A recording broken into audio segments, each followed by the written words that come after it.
What's up, Average Dad fans? Welcome back to the video you've all been waiting for. The whole world has been waiting for this.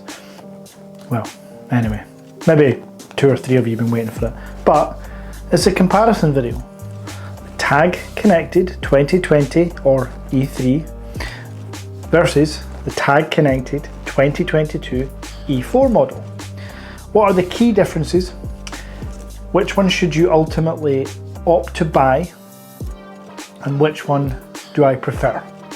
3 areas we're going to cover right after this.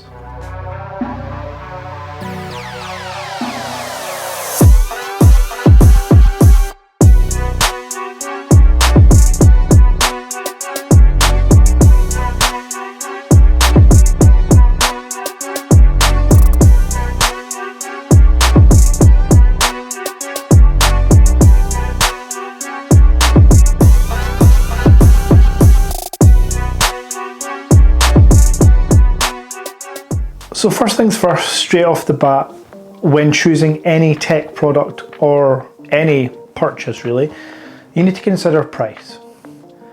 The 2020 model is £1,050 brand new from the Tag Heuer online store.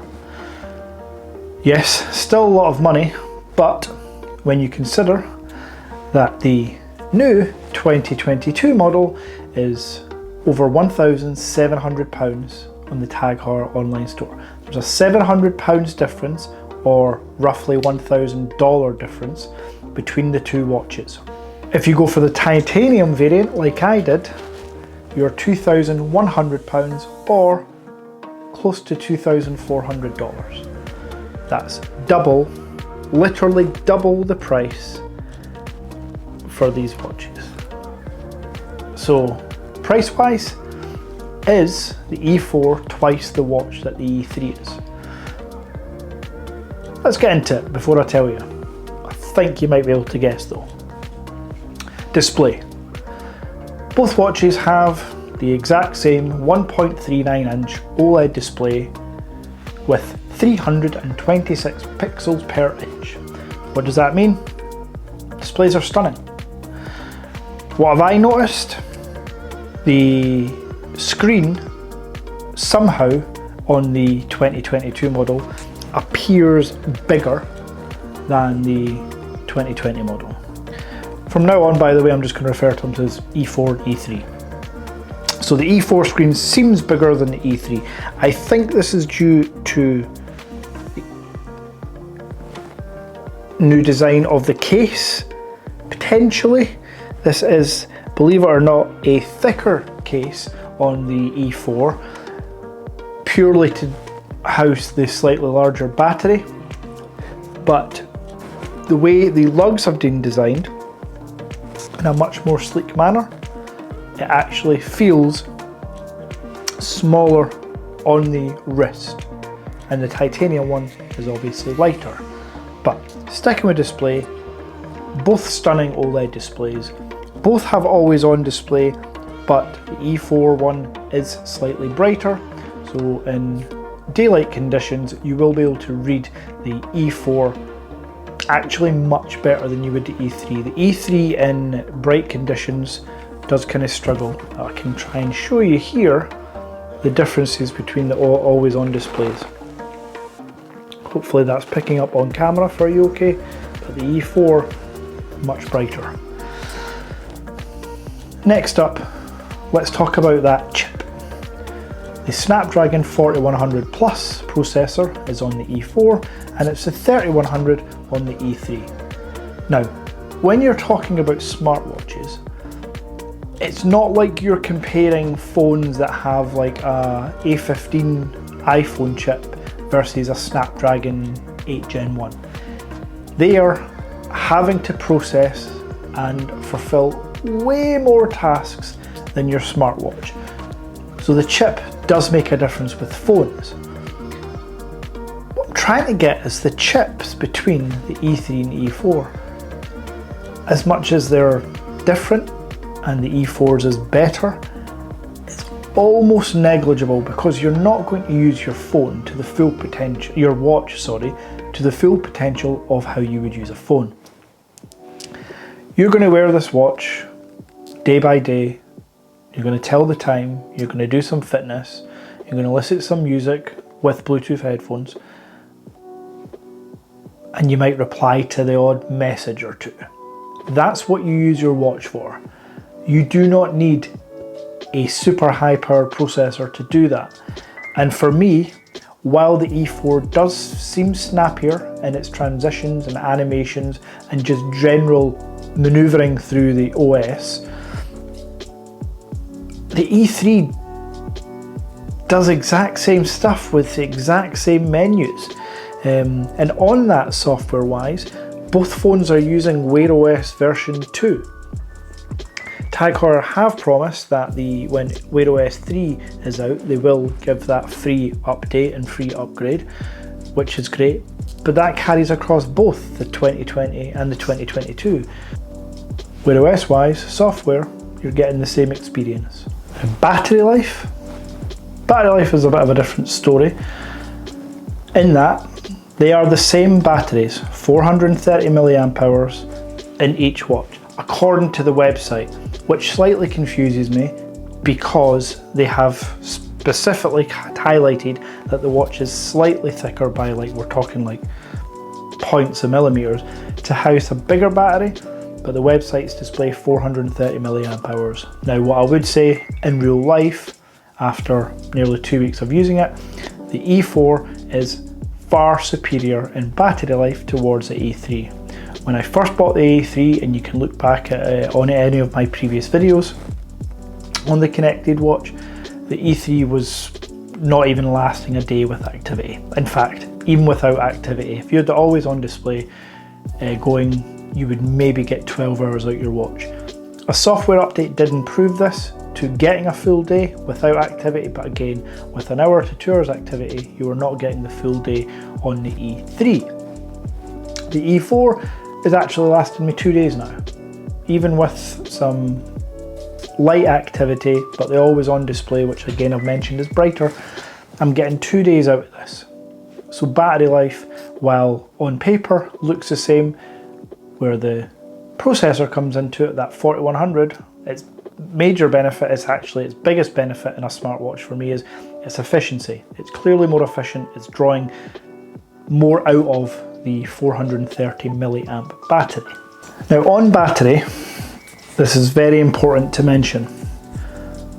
You do get a wireless charging stand, which is obviously connected by USB-C in the back, but it's wireless in that no wires have to go to the watch, they just connect by the pins. But while the E4 watch obviously fits on the stand it comes with, it is not backwards compatible with the E3 watch. Just so you know, does not stay on, is not charging at all. So yeah, the wireless stand is much better than the cheap old plastic puck you got before, but if you have the E3 and you think you can charge it with the new stand, you can't. It's not backwards compatible. One thing I want to quickly talk about while we're talking about compatibility is straps. Just to clarify and just to clear up, this is the titanium E4 rocking the E3 strap. They're the same straps, exact same. They work on the black titanium strap, works on this, but I would never put black with a blue bezel, so I didn't put it on, but I have tried to make sure, and they all work. They're just the same quick release straps. So if you order any of the E3 straps, they're going to work on the E4 and vice versa. So do not worry about that. And somebody had said that the fit isn't the same. No, it's the exact same distance between lugs. The straps fit perfectly. So backward compatibility and transferring between the old straps works fine. Charging does not work. The puck does not work on the E4. The wireless stand does not work in the E3, just so we're aware. Other new features on the E4 that the E3 doesn't have is the new altimeter. and the assisted fitness.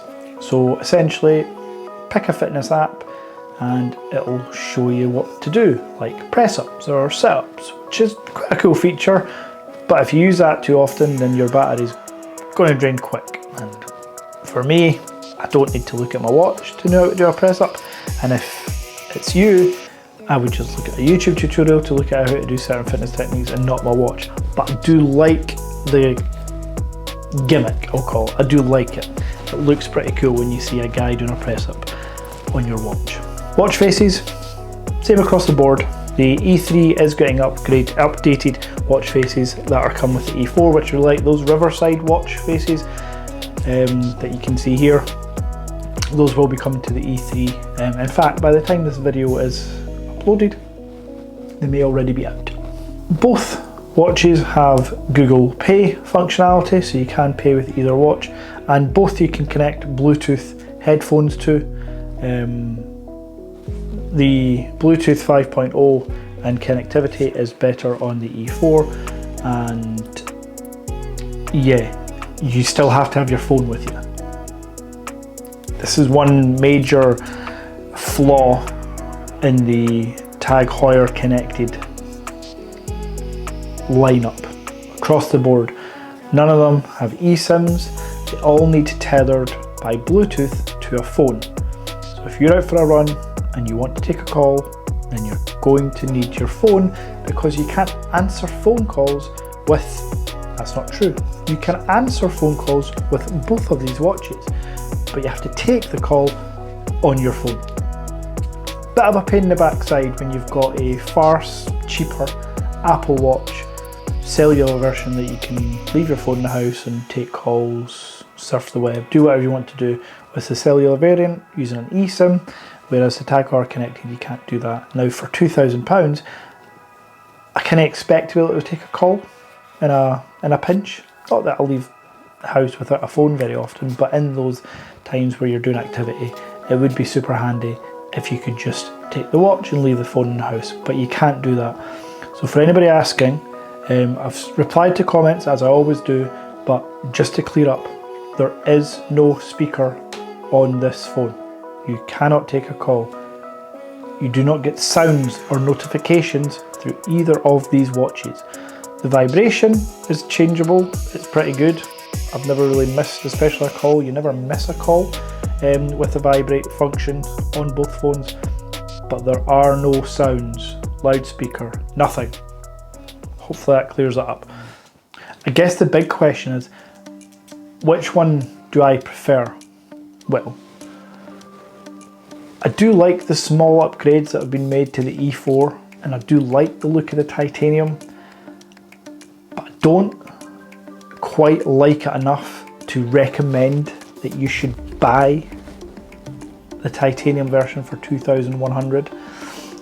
Also, don't think I can recommend that you buy the E4 for £1,750. I just don't think I can bring myself to recommend it, knowing that the E3 brand new box, all that from Tag Heuer with warranty, is £1,050. It's not a bargain, but it's a damn good price when you think just, well, 2 weeks ago before this one was released, the E3 was £1,500. So they've knocked off £500 when they released the E4, which is super good of Tag Heuer, because other companies like Apple don't take that much money off their old versions. So well done, that's a third off the price for the E3, really good. One other thing I want to talk about before I go is the trade-in. It's on the Tag Heuer website. Read any articles, watch any reviews, they talk about it. But it's as close to being a scam as I think I've ever seen. Do me a favour, go onto the Tag website and have a look at how much you'll get for your E3. Pop a comment down below before I tell you the answer. So I'll wait. How much do you think Tag Heuer will give you for your £1,500 Tag Heuer E3? Pop a comment down below. I'll wait.